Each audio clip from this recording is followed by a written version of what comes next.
Before we even get into this video, I wanted to start off by saying that this is a retrospective look into this camera, if you will. And as such, there will mostly be older photos, mostly of just my kids and family stuff. Not that I didn't do a lot of other things with this camera, to include weddings and other professional shoots at the time, but I'm just really big on consent. And so for that reason, I just don't feel like going back and asking people from 10 years ago if I can use their photos in my YouTube videos. So with that being said, it is what it is. Hopefully the samples I provide you are enough to give you an idea of what you can do with the camera of this type. And hopefully you enjoy those samples and you enjoy the video in general. That being said, let's go ahead and hop into my thoughts on the Canon 5D. The original Canon 5D, also known as the 5DC or the 5D Classic. But what really makes a classic? Well, for that, I thought we'd head on over to good old dictionary.com, pick out one of the definitions that kind of makes sense for me in the context of this camera. What makes a classic? I had to honestly come all the way down to the definition number 17 underneath nouns. And that definition reads as something noteworthy of its kind and worth remembering. And to me, that was definitely fitting for this camera.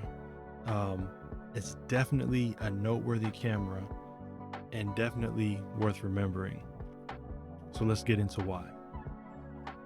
So the Canon 5D was not the first digital full frame camera. That would have been the Contax M digital camera. It wasn't even Canon's first full frame digital camera. That would have been the Canon 1DS. But what made the Canon 5D noteworthy at that time is in 2005, this $3,300 MSRP body was less than half the price of some of the competition at the time, and it was much smaller than Canon's own 1DS body with its integrated grip. What that meant was that for the first time, prosumer and enthusiast level photographers could get their hands on a digital full frame camera, which would allow them to enjoy familiar focal lengths coming from 35mm film. And as such, I would argue that this was a monumental release, not only for Canon, but for digital photography in general. Specifically for Canon, I think this really set the tone for the soul of the well-renowned 5D series of cameras that are still very formidable today.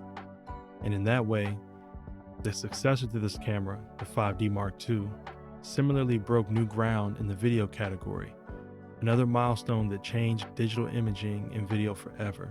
But it would have never happened if not for the release of this camera.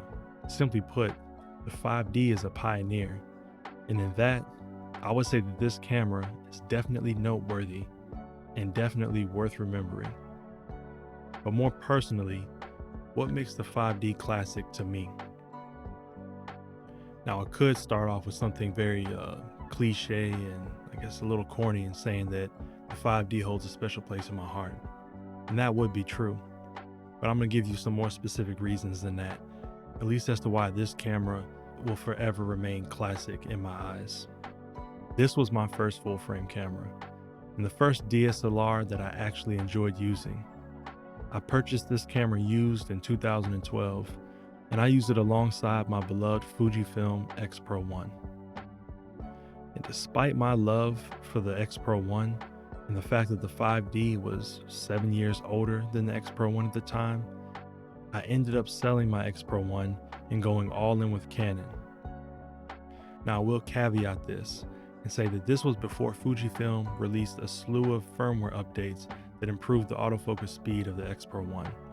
Nonetheless, Canon was a platform that started me down the path to take photography serious enough to get paid for it.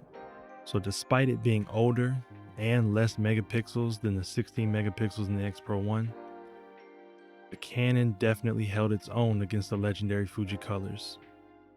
Now, to some, this may come as no surprise. Now, while Fuji built a reputation for their digital color palette that was based on their film stocks, Canon was simultaneously being praised for their legendary skin tones and pleasing colors in general. So for someone like me who really appreciates a good default color science, something really easy to work with straight out of the box, the Canon 5D felt right at home for me. Now, I don't know if this is something that I was hyper aware of at the time, but in hindsight, this camera definitely had some of that special sauce when it comes to colors. And if you've watched any of my other camera reviews, you'll know how high that is on my list. From the Leica M8 and its CCD sensor, the Fujifilm X Pro 1 and the original X-Trans sensor, or the Ricoh GR and their positive film simulations. I'm simply a sucker for good color. Now, to expound upon what I meant by default color science, the Canon 5D is one of the rare gems of a camera of which I can load the raw files into a photo editor, such as Adobe Lightroom, without touching a single setting. And Adobe's interpretation of that raw file, just using the standard Adobe color profile, renders results that are already pleasing to my eyes from a color standpoint. It's the perfect base on which to start your edits from, if you even need any. The colors strike a good balance of being true to life and pleasing at the same time, and they make for some really striking black and white images as well. Touching on the rest of the image quality, to some, 12 megapixels may sound terrible by today's standard, but as long as you don't crop, it's perfectly fine for most of our applications. 12 megapixels in 2005 was double the resolution of the first digital full-frame era cameras and higher than the 11 megapixels of Canon's flagship professional camera, the 1DS. So if you were printing your work on those professional bodies back in 2005, they're still good enough to print today. And of course, 12 megapixels is plenty for social media, and it's actually higher than the 8 megapixels of a 4K display at native resolution. Now, if your target goal is to display images on an 8K screen, well, that's 33 megapixels of resolution. But I don't know if any of you are doing that. I certainly am not. So let's move on. The resolution is enough. Another aspect that makes this camera classic to me is just how simplistic it is. It's something I appreciate in a good camera body. Sure, I still have my Sony bodies that I shoot and I love, but they are extremely complicated by comparison. And there's just something about a shooting experience that just gets out of the way with regards to the basics of photography. Now, is it as simple as a Leica? No, it's not. But it's still dead simple when compared to most modern camera bodies. This camera really forced me to understand exposure, and I missed so many shots learning that lesson, particularly because there's no auto ISO function. So even when you're shooting in aperture or shutter speed priority mode, you have to be aware of where your ISO is in relation to the available light in your scene. Now, for those who always shoot manually, this will be nothing new for you, but I've always been an avid auto ISO user along with a good exposure compensation dial. But with this camera, the more you use it, the more you'll get used to it, and soon you'll become very aware of how the light is constantly changing in your scene, and you're able to make on-the-fly adjustments as the scene develops over time. So when you combine the manual ISO with the amazing feeling top and back dials, it's still a fairly tactile experience for a body of this style. It does make you feel like you're in complete control of all aspects of the photo, even though it's built into a body that we've come to associate with a lot of automatic settings and decisions that are made for us. The shutter sound is unapologetically photographic, for lack of a better term. It has that kind of shutter that belongs in a photo studio. So for instance, if you're working within portrait photography, there's no doubt that you took the picture, and it serves as an audio cue so your subject can move on to the next slightly tweaked pose. It's quite the experience when compared to using my Sony A9 with its fully silent electronic shutter. The overall handling of the body is mostly great for me. Y'all know I'm the president of the Big Hand Boys Club, so the chunky grip on this body is a welcome addition. Canon has always been one of the best ergonomically for me.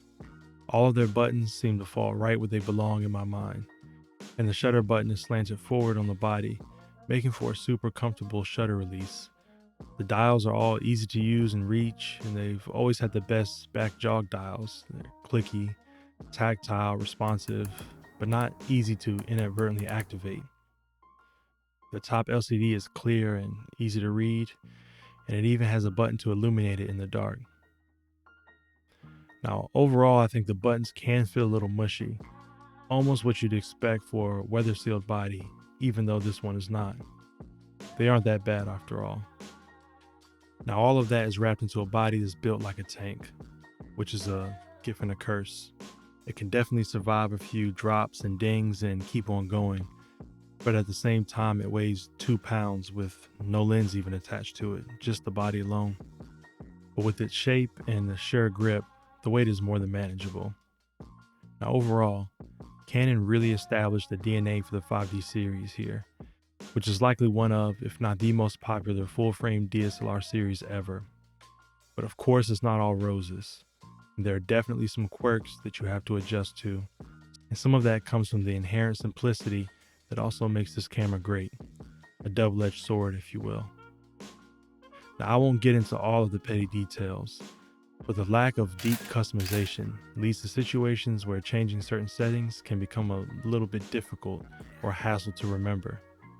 For instance, when you're shooting in aperture priority mode, the top dial adjusts your aperture setting. But when you switch over to manual mode, the back jog dial will adjust your aperture setting. Now, you would think that the same wheels and dials would be used to control the same settings no matter which mode you're in, or that maybe we could at least customize which dial controls what. But you gotta remember, this was 2005, so it kind of is what it is. Additionally, I will remind you once again, 2005 camera, 2005 tech, meaning that the sensor won't have the greatest high ISO capabilities when compared to modern day cameras. The native ISO range tops out at 1600, which you can push to 3200 in camera, but this means that you might find yourself in dimly lit situations where it's hard to pull off the shutter speed that you need without having to boost exposure in post, introducing more noise. 2005 camera, 2005 tech.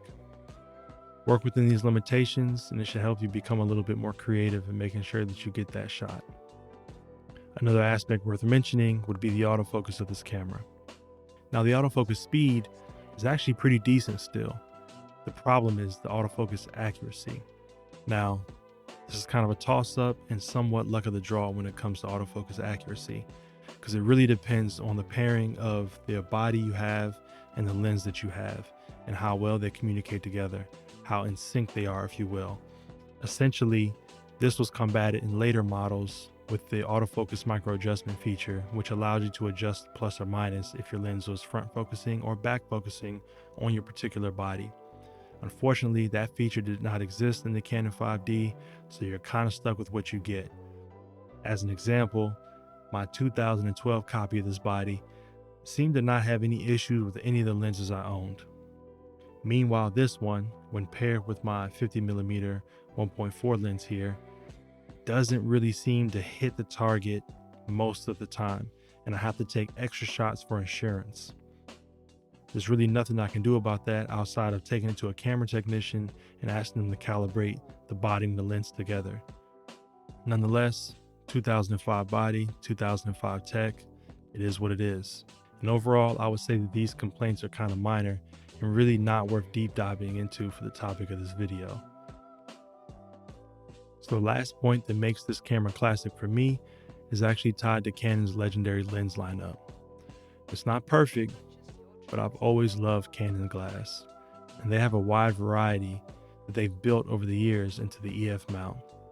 Some of them are technical gems, while others you might consider to be dogs, but most have an interesting character. And additionally, Canon has always kind of taken chances with their glass, in my opinion. From the old f1 lenses to the ever popular 1.2 primes, 40mm pancake, which is kind of unique to this lens mount when it comes to autofocusing lenses, the legendary 135 f2 portrait lens, the 200 f2, variety of tilt shift lenses, all the staple standard zooms and telephoto zooms.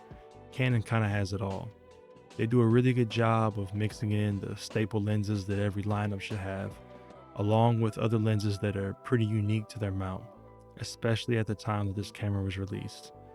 So for me, having the desired glass available is just as important, if not more important, than the camera body. So getting into the EF mount was special to me at the time. Now overall, those are the aspects of the Canon 5D that earn its classic moniker for me personally. Now to put this into perspective for 2022 and beyond, it's crazy to me that you can get this camera for $200 used, or even less if you know where to look and you get a little lucky. Pair that with a 50mm 1.8, 35 f2, 28 2.8, or even the 40mm pancake that I mentioned earlier, and you're gonna have a solid setup for around $280 to $350, give or take. Now that's gonna give you access to a super robust camera body, amazing color science, good image quality, very simplistic shooting experience, and a seemingly infinite amount of lenses and glass that you have access to and that you can build with on this platform. And I know for me, since this is the camera that kind of started it all, it will always be classic in my eyes. And in turn, I hope you experience the same way. Thank you.